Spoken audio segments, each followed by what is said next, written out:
Halo, assalamualaikum semuanya. Perkenalkan, nama saya Dewi Agustin dari kelas PAIB dengan NIM 22 20 20 60 dengan dosen pengampu Dr. Syarnubi, MPDI. Baiklah, di sini saya akan membahas tentang pemikiran filsafat menurut Al-Ghazali. Penilaian Al-Ghazali tentang filosof dalam Al-Munqidh min Al-Dalal, ia memberikan klasifikasi filosof sekaligus memberikan penilaian. Pada prinsipnya, Al-Ghazali tidaklah bertujuan untuk menghancurkan filsafat, tetapi hanya menjelaskan kesalahan-kesalahan pendapat para filsuf. A. Epistemologi. Pertama, pengikut ateisme Al-Dahriyun. Kelompok ini merupakan golongan filosof yang mengingkari Tuhan, yang mengatur alam ini dan menentang keberadaannya. Mereka mempunyai dugaan kuat bahwa alam telah ada dengan sendirinya tanpa campur tangan Tuhan. Yang kedua, faham naturalisme atau al-tabi'iyun. Mereka merupakan golongan filosof yang setelah sekian lama meneliti keajaiban hewan dan tumbuh-tumbuhan dan juga menyaksikan tanda-tanda kekuasaan Tuhan. Akhirnya, mereka mengaku keberadaannya dan mereka berpandangan bahwa tidak mungkin mengembalikan sesuatu yang telah tiada. Yang ketiga, penganut filsafat ketuhanan atau ilahiyun. Mereka adalah golongan filosof yang percaya kepada Tuhan. Mereka para filosof Yunani seperti Socrates, Plato, dan Aristoteles. Kelompok ilahiyun ini pada garis besarnya membantah dua kelompok pertama, yaitu Dahriyun dan Tabi'iyun.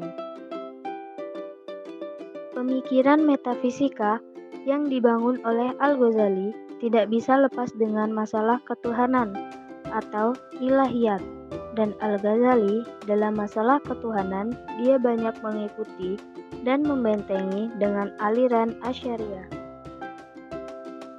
B. Metafisika. Dalam lapangan metafisika atau ketuhanan, Al-Ghazali memberikan reaksi keras terhadap Neoplatoisme Islam karena mereka tidak teliti seperti halnya dalam lapangan logika dan matematika.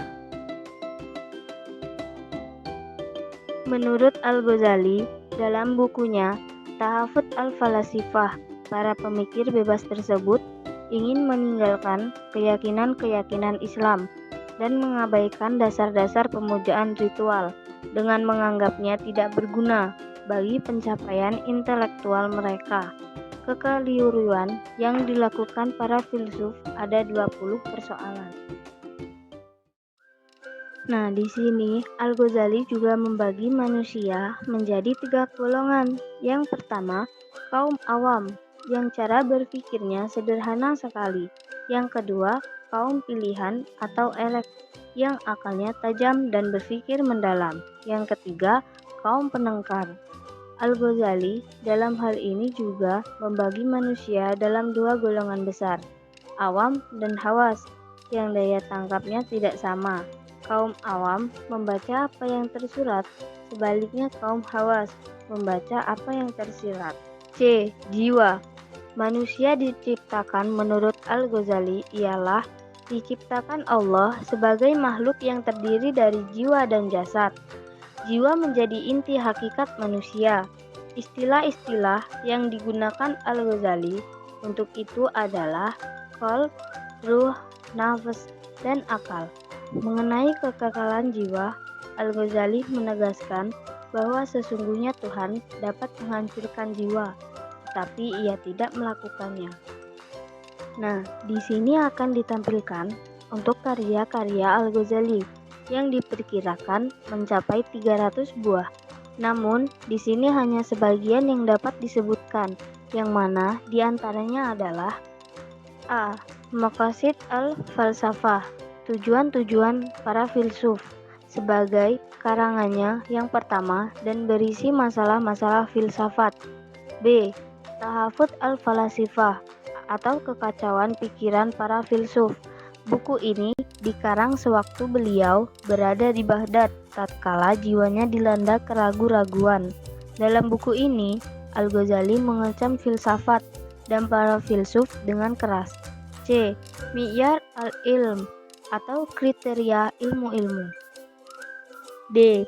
Ihya Ulum al-Din atau menghidupkan kembali ilmu-ilmu agama.